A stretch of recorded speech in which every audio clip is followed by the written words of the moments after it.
question 5. Find C given that point 29 lies on the line with equation y equals 4x plus c. So this point here is going to lie on the line that this equation represents. Now notice the interesting thing about this equation is that it's got an unknown in here, the value of c, which also refers to the y-intercept if we refer back to the top. Now what we're going to do, or what we'll find, is that if we graph this particular line, there's going to be an infinite amount of representations because c itself is undefined. So what the question is effectively asking for is what value of c, or what value does c need to take on to make this line pass through this point here. So what we're going to do is we're going to use Desmos to deduce visually the value of c.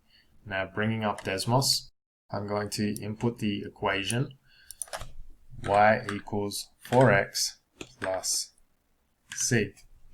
Then it will cue me, I want to add the slider. Now what this shows is that there are any number of values or any number of representations of this line because c can take on all different values. If I want to get tricky, I could type in something like, let's go 10, 9,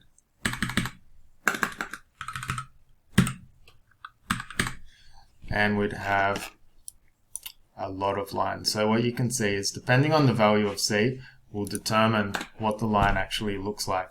So let's just change that back to, we'll put it to -4. That's an interesting value. Now the next part of the question is we want to get this point here, 2, 9, to lie on this particular line. So what we're going to do is we'll import 2, 9 into Desmos, 2, 9, and I can't see it, and that's because it's off the page all the way up here, 2, 9. Alright, perfect. Now what we want to do is make this line cross through this point here, and the way in which we're going to do that is by varying the value of c. So if I move c downwards or decrease it, what we'll find is from our understanding of the y-intercept, it will go down, and if I move the value of c up or more positive, the line itself will move up. So looking at this, the line, the intercept will be about here and it's got to go upwards. So if I move or increase c, notice that we can get it to lie exactly on top of the line. And we find that it's when c equals 1. So when c equals 1, the equation itself works. So using this method, what we deduce is that the point 29 lies on the line with equation y equals 4x plus 1.